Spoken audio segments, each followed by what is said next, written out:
you got to the place where you were finding yourself bored because you had already done good work, right? You thought, okay, now I can do something else. For Mm-hmm. me, I wasn't even accomplishing something good. I just Okay. thought I could do what they're doing. Mm-hmm. Like when I had that mentor that looked at me and said, Dave, you're not even a good teacher. And I know that because nobody's talking about you. Well, they're talking about you, but they're talking about what an arrogant beep, beep, beep you are. Mm-hmm. Nobody's saying, well, you're an amazing teacher. I just simply thought, I don't know, I could forget about teaching because I'm going to be an administrator. Or when I was a principal, I stopped serving because I was constantly trying to chase the next thing. And I wanted to be seen as a district level leader. And I oftentimes forgot about the people that were right next to me. I Mm-hmm. was always looking up as opposed to looking next to me. Your choice to begin and continue working in education should not be taken lightly. But how do you manage it all while keeping that fire burning bright so you can show up in your classroom and in life as your best self every day? That's what this show is all about. Welcome to the Burned In Teacher podcast. I'm Amber Harper, classroom teacher, author of Hacking Teacher Burnout, and with more and more teachers quitting the profession or accepting #teacher misery as their forever reality, I step in as your teacher burnout coach to help you take your next best steps to creating a happier and more fulfilled career and life. Now, let's take one more step forward and out of burnout together so we can burn on. Shall we? Let's go. Hey there, Burned In Teachers. Welcome into episode 182 of the Burned In Teacher podcast.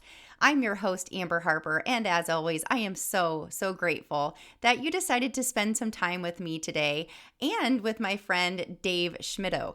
You heard his intro here at the beginning of this podcast, and I don't know about you, but it gives me chills. I can relate so deeply to the topic of discussion today in our interview that I'm going to share with you, and it's all about ego. It's all about swallowing pride. It's all about keeping focus on the focus. And I am telling you what, as someone who is always moving the goalpost, who always wants to do better, who always wants to serve harder, it is so good for me to hear the message that Dave came on the podcast to share with us today. Now, I'm going to introduce you to my friend Dave here in just a second. But before we do that, I want to let you know what's coming up on the Burned In Teacher podcast for this summer. And I need to let you know now because there's a little bit of preparation involved for you. During the months of June, July, and the beginning of August, I am going to be hosting a free Hacking Teacher Burnout book club on the podcast all summer. So starting on June 3rd, we are going to open up this Hacking Teacher Burnout book club with talking about the introduction and getting yourself set up for success to not just read the book over the summer, but take the actions that you need to take in order to start the new school year in August or September with a completely renewed sense of self and ready to take on anything. So you don't have to register. You don't have to go to a certain page to sign up. This is totally free, and I'm hosting this here on the podcast. There is, however, some preparation that you need to do to prepare and set yourself up for success during the summer while we're doing this book club. And that is two things. Number one, you've got to go to Amazon and get yourself a copy of Hacking Teacher Burnout. You can go to Amazon or barnesandnoble.com. We'll have some links in the show notes of this podcast episode so you can grab that book as soon as possible, as well as jumping into TPT to get a copy of the Hacking Teacher Burnout Book Study Guide. This is a brand new TPT resource that we just released on TPT just a few weeks ago as I'm recording this. And this resource was created to help to guide you through these action steps that you truly have to take if you are going to tackle your teacher burnout over the summer. So just two things: get the book, get the Hacking Teacher Burnout Book Study Guide on TPT, and you can go ahead and start diving in on your own. Right now, this episode is releasing in May. We're going to get started in June. You can start diving in if you'd like, or if you want to wait until June, that's okay too. Each week over the summer, I'm going to have a short but sweet episode dedicated to helping you to move through this book and take actions that maybe you've never even thought about taking before so you can navigate your way out of burnout. So again, this starts June 3rd, and we hope that you will join us. All right, now that that's out of the way, I'm excited to introduce you to my friend Dave Schmittou. He has served the K through 12 space for 25 years, having positions from teacher, assistant principal, athletic director, principal, assistant superintendent, and college professor. He is the 2014 Michigan Administrator of the Year and the 2018 College Educator of the Year, but his greatest accomplishment is playing the role of dad to his 4 incredible kids. I am so excited for you to hear this episode. It is really going to help you to be more self-reflective. And as you know, I truly believe that self-awareness is one of our biggest superpowers. So without further ado, let's dive into my interview with Dave Schmittou. I'll see you inside.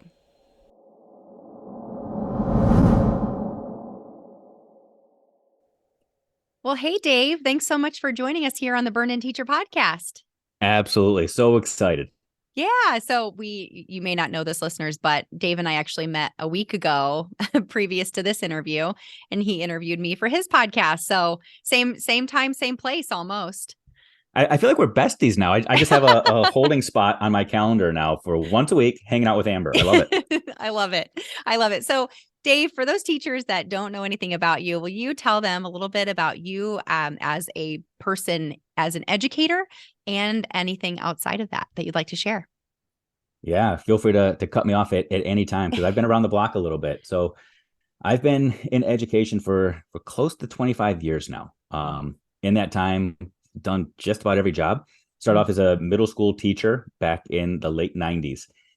The 1990s, for those of you that weren't alive back then. But I was a 90s kid. I was there. All right, there you go. All right. So I started teaching back in the late 90s, and then quickly went through the ranks of athletic director, assistant principal, dean of students, middle school principal, elementary principal, assistant superintendent, college professor. Really did all of the things in my time. Through it. Mm-hmm. Yeah. A couple years ago, though, decided to make the shift. I was working with people really from coast to coast and didn't have a lot of time to devote to the people I was rubbing shoulders with every single day. So I decided to transition. And now full time, I work with educators all over the place on a variety of things, from strategic leadership for administrators down to classroom engagement and assessment with classroom teachers.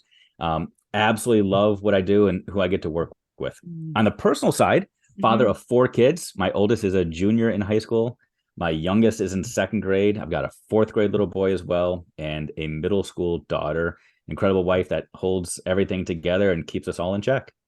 Wow, that's incredible. 4 kids and working education and doing the work that you do. That's a lot. That's a lot.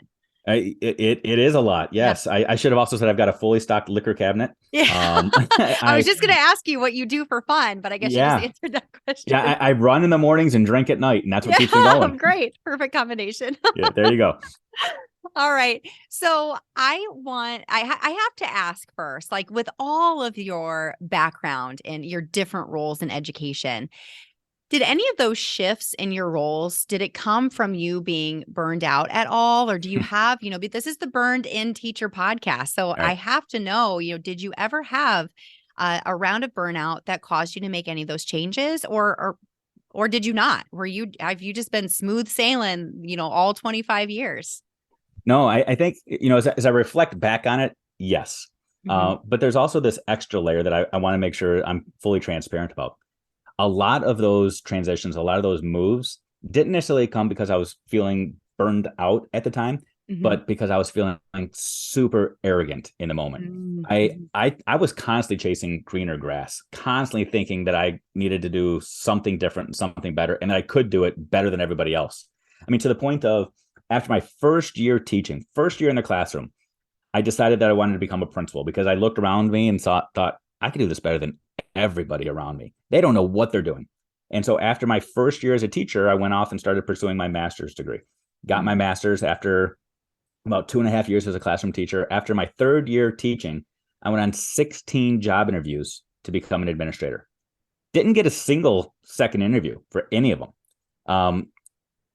You would have thought I would have been reflective. I would have looked at myself in the mirror and said, what am I doing wrong? How come I'm not ready? But I just got super stubborn and thought, these people don't have any idea how great I am. These guys are idiots. So I said, I'm going to go to law school and become a lawyer that sues school districts because of their incompetence. And I did Wow. that. I went to law school. Long story short, met some mentors that grabbed me by the collar and said, Dave, you're not even a good teacher yet. There's no way you can be a good leader. So I doubled down to try to do the best I could in the classroom. And then doors started opening and I started transitioning because of ability. But it started off truly from this place of just sheer arrogance, this place of thinking I knew it all. And then truly, when I became an administrator, a lot of that carried with me, where I felt like it was my responsibility to have all the answers at all times to all the things, because if I didn't, there's no way I'd be able to get the next promotion. And thank God I'm at a place now where I can slow down and reflect and say, man, what a shame. I could have been so much better for the people I was serving. And I missed out on a lot of amazing opportunities as a result. I really appreciate you being super honest about this reflective practice that you've done. I relate to it myself because that's how I felt when I was at my first school district before I left the first time. And I don't mean just leaving that district, but leaving education. I left, as you know, twice. And I was super arrogant. I thought I could do all of the jobs better than anybody else. And that was part of my burnout. I mean, I was burned and bored, and I can hear twinges of burn and bored being that like, all right, I'm ready for the next challenge. Okay, I'm ready for the next thing. And for all of us overachievers, those people who are futuristic and are always moving that goalpost, like I have heard this in so many people's personalities where, okay, I've done this, now I'm ready for the next thing. That was totally me. And I was burning myself out just with those arrogant thoughts. So I know that there are some teachers that are listening to this that can totally relate to that. Right. And I think, one of the things that I think maybe separate you and I is you got to the place where you were finding yourself bored because you had already done good work, right? You thought, okay, now I can do something else. For me, I wasn't even accomplishing something good. I just thought I could do what they're doing. Like when I had that mentor that looked at me and said, Dave, you're not even a good teacher. And I know that because nobody's talking about you. Well, they're talking about you, but they're talking about what an arrogant beep, beep, beep you are. Nobody's saying, well, you're an amazing teacher. I just simply thought, I could forget about teaching because I'm going to be an administrator. Or when I was a principal, I stopped serving because I was constantly trying to chase the next thing. And I wanted to be seen as a district level leader. And I oftentimes forgot about the people that were right next to me. I was always looking up as opposed to looking next to me. Yeah. So I have to ask, because I know you're an author of 5 books. Was Bold Humility your first book? No. Actually, it was the one that probably slapped me across the face more than anything else. The first book I wrote came out 15 or 20 years ago. Actually, it was a novel that I just wrote, sitting at home in my home office. Didn't have kids, or I had one newborn at the time. Then I wrote another book really exploring student engagement called It's Like Riding a Bike. And the idea was learning has to result in doing, otherwise it's wasted learning. But Bold Humility was that book when I, for the first time, started looking myself in the mirror and started to realize, wow, humility is actually what drives change. Transparency is what allows you to lead. And it's when I started going through that reflective process that I started putting my thoughts down on paper, and it led to the book and to where I am now. Yeah. And that's really why I wanted to have you on the podcast, because as I was listening to interviews that you have been on and listening to your podcast and your perspective, I thought this is so perfect because we have someone who's been in all of these roles and who has self-admittedly had a very big ego that really you hurt yourself and your own future at one time. And that's something that I feel so strongly about, is that in order for us to move through this burnout, we have to first be self-reflective and to identify if you are in fact making things worse for yourself. And I can say that with confidence because that's what I was doing.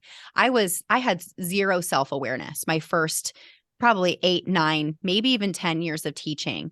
And I blamed everybody else for every problem that I had. And I certainly wasn't the problem. But what I know now is that was total BS. I was definitely contributing to some of the problem. Right. So yeah. I asked you before we jumped on this interview a couple of questions.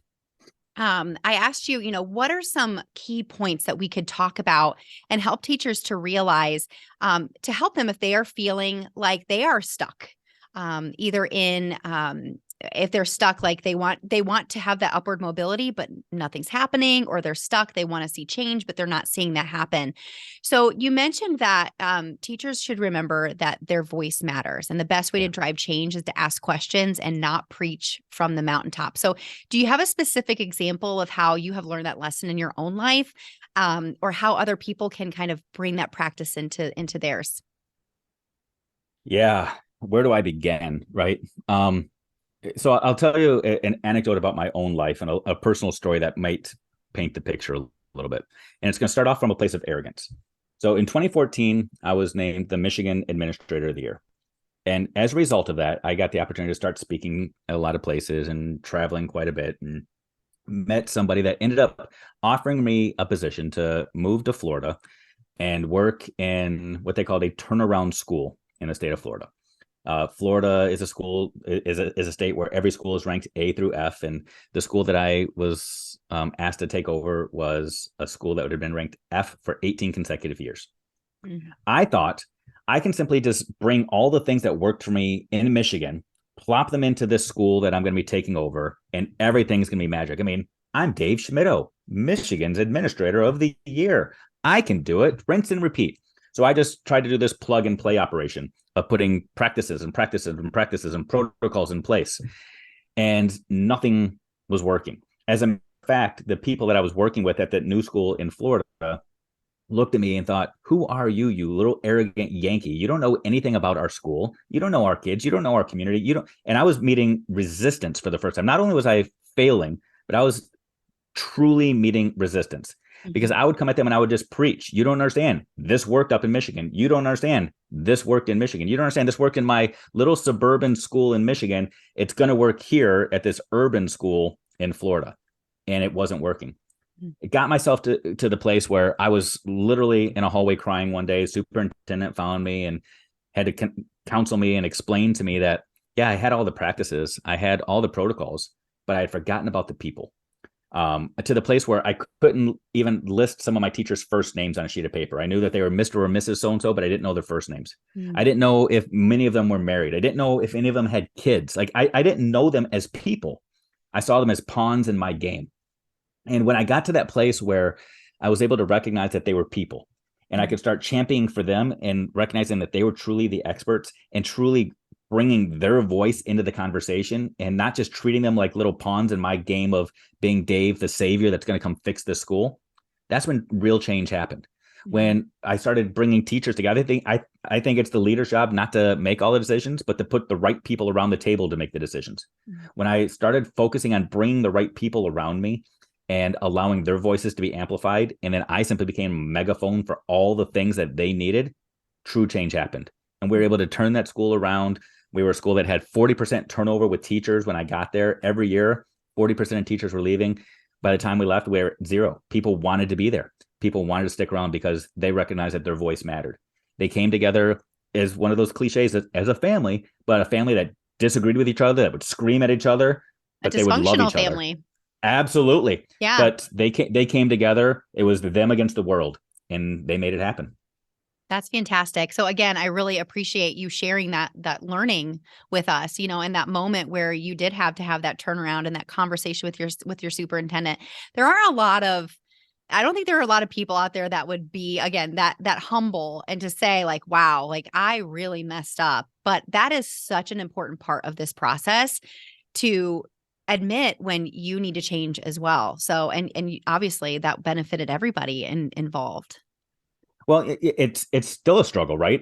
I would be completely fake if I said, oh, I'm a completely different person. I mean, yes, I'm a different person, but we're all different every single day. But I still carry a lot of that baggage, right? We joked early on that we're talking once a week now. When we spoke last week, I was sitting in the same seat and I was wearing a hat and I was talking to you. What your listeners might not recognize or know is that anytime I talk to somebody that's not in my family, I always wear a hat. Why do I wear a hat? It's to hide the bald head underneath it, because in my head, it's a weakness that I have to try to cover up. Yeah. And I think that there's a lot of us that live our lives with proverbial hats on our head, where we live this facade. We don't want people to see the mistakes and the errors and the imperfections that we perceive. So we try to cover them up and mask them somehow. And that's what I had done for 15 years of my career. is I walked around with hats on, covering up everything so that people couldn't see the thing that they could all see, right?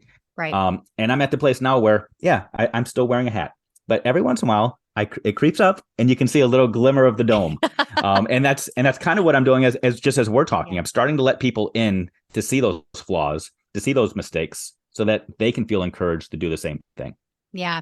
So I'm getting like two sides of this first hot topic that we're talking about. And that is that your voice matters, but teachers' voices matter. So if you're a leader listening to this podcast episode and you have been, coming up with all of the answers and, you feel like you know everything, like listen to your teachers. They know what is going on in the depths of, your challenges in your school.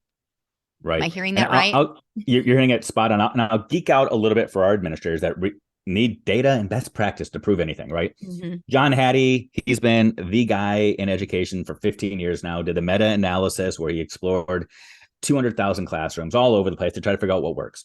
Yeah. We talk about all of the 250 things and the effect sizes of all of them, but what we often gloss over is I believe it was in chapter 2 where he identified that 95% of the decisions that teachers make on a regular basis are good for kids. Mm. So I want you to hold on to that. 95% of the things that teachers do on a daily basis are good for kids. And it's low-hanging fruit for us to say, but what about the other 5%? Well, unfortunately, administrators, the 5% tends to be the stuff that you make them do. So when teachers are allowed to do the stuff that matters most, and we allow them to carry the weight in the room, they're doing good stuff. Yeah. One of my biggest mistakes, again, my name is Dave Schmittou, but one of my biggest mistakes was I tried to spend all my time creating itty bitty Schmitties when I was an administrator, trying to get people to do things the way that I did them because it worked for me. And I think there's a lot of administrators out there that are doing the same thing. They think, I'm an administrator because of how good I was in the classroom, so just do it as I did it and you'll be fine. I'm here to tell you, there are a lot of people leaving education today because they don't want to be you. They want to be them. Yeah. Oh, truth bombs. This is awesome. And like I was going to say, there are two sides of this topic. And the other side is that know as a teacher that your voice does matter. Yes. And maybe, and you may or may not know this, Dave, but, Burn-In Teacher is not about keeping teachers in the classroom. It's not about getting teachers out of the classroom. It's about helping you to make healthy, clear decisions about what your next step is for your overall well-being, fulfillment, and happiness. And if you feel like your voice doesn't matter and you've asked questions like you suggest and you're getting nowhere, maybe that specific leader in that building isn't the one for you. And maybe it is time for you to seek a leader that is willing to listen to what you have to say. Would you agree with that? Oh, 1,000%. Right. Yeah. And I want to be clear on this too. When we say asking questions, we have to ask questions in the right way, the right space, and the right time. You don't want to be that person at every staff meeting where everybody's ready to go that says, hey, I have one more question. Why are we doing any of this? Because you'll never get headway. No. You got to ask questions that allow people to save space and save face. Right. And when you do that, seeking to understand, right? Absolutely. But if you get to that place where you're like, this still isn't working, again, your questions are to understand. And one of the understandings you might walk away with is, okay, my talents could be used elsewhere. That's when you got to pull LeBron and go take your talents to South Beach. And that's okay. You can still be the greatest scorer in history by moving on somewhere else. Right. Right. Oh, thank you so much for that. So the second thing that you are bringing to the table as, you are known as this disruptor of education is to identify the hill you will die on. So sometimes our voices get silenced if we have too many opinions. So focus on the focus. I think this is the perfect lead in from our, the topic we just finished. So tell us what you mean by identify the hill you'll die on. Right. So let me just talk about, again, what I do. A friend of mine, Lavana Roth, I don't know if you're familiar with her work or not. Lavana is an absolutely amazing educational coach consultant. She helps teachers elevate their voice.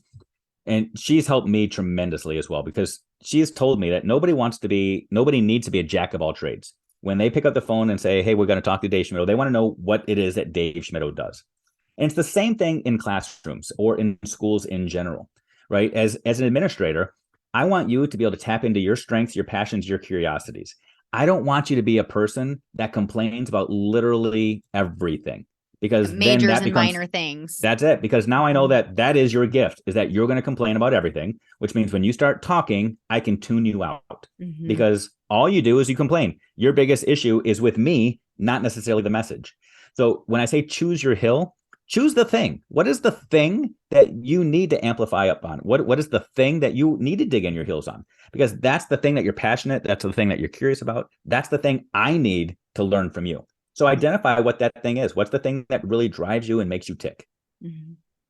I can relate to what you're saying so much because with me, with my background and what I've learned and what I do outside of being a kindergarten teacher, I have learned so much about your delivery and how you approach things that you feel strongly about, or things that you feel icky about, and you would need to have these conversations with your administration. And one thing for me is the use of the science of reading to teach kids how to read, and it's all been exposed recently with Sold a Story. If you've listened to that podcast yet, have you listened to it? I have. Oh my gosh, I had already seen the need for change in our phonics instruction just from being I've taught for 14 years, but never been a kindergarten teacher, never literally taught kids their alphabet. And last year when I was a first year teacher here, I was like, I'm not trying to make waves here. I'm brand new to this school, but this is not okay what we are using to teach phonics. Like, I'm not teaching the kids the letters or sounds or anything. Like, how am I going to expect them to read? So I, took it upon myself. Again, like you said, 95% of the things that we do are good for kids. I went out and I did some research, like, how should I be teaching kids to learn to read? And the science of reading kept coming up over and over and over again. And so I just went for it. And this year now, since, this was before that podcast came up, and friends, we will link the podcast episode or we'll link that podcast series in the show notes here. I would definitely give it a listen. Now this year things have come up and I've been gently just putting in little specks of my opinion here and there where it was warranted. Where Amber, 10, 12 years ago would have been like, I am not teaching this. This is garbage and I'm doing something different. And I would have come in again, with that arrogance and that ego, thinking I know everything and everybody needs to be like me, where now I'm like, I'm not going to change anybody's mind, but I know that I can change things in my classroom with my instruction. And that did way more to support change and to create change in our school than me, a dying on a hill and in a way that is forceful and aggressive and defensive, So, and we've seen a lot of changes already this year because people asked and I shared. I didn't, go in, storming the gates. Yeah. So. And I think that's a great lesson even for life, right? So I said, I live in Florida now, and we know that Florida is a different place. We've got amazing weather, but there's also interesting people and interesting decisions are made on a daily basis. But I think that in life in general, there are a lot of us that spend too much energy trying to convince others how to live their life. Right. In education, right or wrong, we're in an age where we are told for safety to close our doors every single day. Right.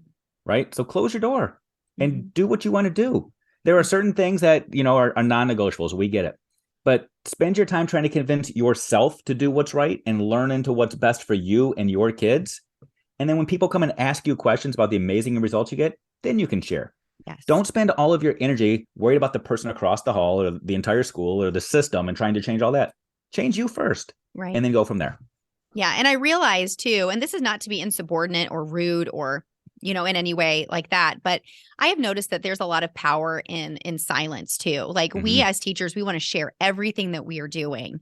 And what I have learned over the last several years is that sometimes the best way to speak your truth is to say nothing at all, because people eventually notice, and if they want to know, if they want to know, they will ask. Right. And I'm not in the business of changing anybody's mind. For sure. We need That's to be what I used to be in the business of. Be educational missionaries where you plant those seeds, never knowing when they're going to sprout. You don't always need to have the sandwich board telling all the teachers they're going to go to hell if they don't change their mind. Yeah. I love that. And I love this last thing that we're going to chat about here. And that is recognize that your job is not to create smaller versions of yourself. And we've already kind of alluded to that. Yeah. So identify your areas of bias and work to amplify those in front of you as they are. I love talking about bias because I love talking about beliefs and how they can transform our next step. I mean, and in an instant, You shift your biases, you change your beliefs. I mean, you can change your world within a matter of days. Oh, So will oh you yeah. tell us a little bit about that? All right. So this is where you're going to want to shut me up because I'm going to get rolling here, Amber. Let's do But it. the idea of bias, I know was in vogue 2020. It was everybody was talking about their biases and the things that they held on to, their beliefs. And there were a lot of big ideas that we talked about. Mhm. But a lot of times it's the micro ideas that we have a hard time giving up on. You mentioned the science of reading, and you know that is a big one. There are whole language people out there. There are phonics people out there, and you start talking about changing reading, and people are going to dig in their heels. Mhm. I would challenge your listeners to go through an activity. Do this around the dinner table the next time you're with your loved ones. But ask the adults, what is something that they learned as a kid that they later had to unlearn as they got older? And you might get people talking about like that jolly guy on December 24th that comes down the tree. You might Mhm. hear people talking about the little fairy that comes and places money under your pillow when you lose a tooth. And they'll joke about those things, right? But then ask your educator friends, what is something that you used to believe to be true about teaching, learning, instruction in your first couple of years of teaching that you no longer believe? Mhm. And it is much more difficult for people to identify those things because we have in our heads this belief that if I say that something I used to do is wrong, that means I did something bad or I was hurting kids. And that's not the case. It's okay to evolve your thinking, to change your mind, and to realize, wow, I was biased in some of the stuff I did simply because it was easier for me, because I believed that mentor, because I had a professor, I read a book. A little known fact, every day there are 4,000 books published, Mhm. right? Anybody can publish a book about anything and proclaim to be the expert. Don't Mhm. believe it just because you read it. I mean, don't believe it just because you're hearing me say it. Question it Yeah. and question your own mouth and your own words just as much. And recognize that you are biased. You have beliefs that taint your actions, and it's okay to explore those and figure out what your true motivations and intentions are. Yeah. Yeah. And that's what I'm in the business of doing with Burn In Teacher. And I know that I had to do that myself, and I still have to do that myself. Like when I start to get riled up about something, I now have coached myself and done enough thought catching where I have to say, stop. Like, is Mm, this the truth? right. And does this have to be the truth? And if it is in fact the truth, then what is it that you can do about it within my own form of control, not trying to control other people? And Right. Lord And knows we there's have plenty of opportunities in education to practice that, right? so true. We have a lot of things in education that we pretend to be the way when in reality they're simply a way, right? Mhm. When I remember when I first started off as a classroom teacher in those first couple of years where I was arrogant and thought I had all the answers, my mentor was a former Vietnam veteran turned Marine drill instructor who Mhm. then transitioned into the classroom. And I remember him telling me grades are going to be your greatest weapon, Dave. They're going to be your greatest weapon in the classroom. Pass them out like they're candy and then take them away just as quickly. Those whatever you grade is it's going to motivate kids to do things they would never do before. And I bought into that hook, line, and sinker. My first 2 or 3 years, I mean, I was passing out points like they were nothing and snatching them back. And it wasn't until I did some unlearning and realized how harmful that truly was, just doing Mhm. learning. And again, had another person that grabbed me by the shirt collar and said, Dave, read the research, look at this, and looked at practices that I changed my behaviors. And now that's what I spend the bulk of my time talking about is grading and assessment. But it Right. wasn't until I was able to confront a belief that somebody told me in the best of intentions, not because they were trying to be mean or manipulative. They truly thought that was best. And I bought into it. There are Yeah. a lot of things that we do every single day just because we've always done it or because somebody told us, whether we truly know why or not. Yeah. I love that. Always questioning your why, and not just your why to teach, but the why you do things the way that you do, or why you think Mm-hmm. or believe things the way that you think or believe. Like that is like the first step in challenging your own biases, right? And not just biases about why we do in education, but biases about our students and Mm-hmm. how they come into our classrooms and how things should be or could Right. be if this was different. Like that can destroy you. So true. So true. And I'll give people like something tactical to hold on to really Hmm. quickly. So in the course of my career, I've had the chance to hire several hundred teachers to work with me. And there's always three questions I ask at every job interview.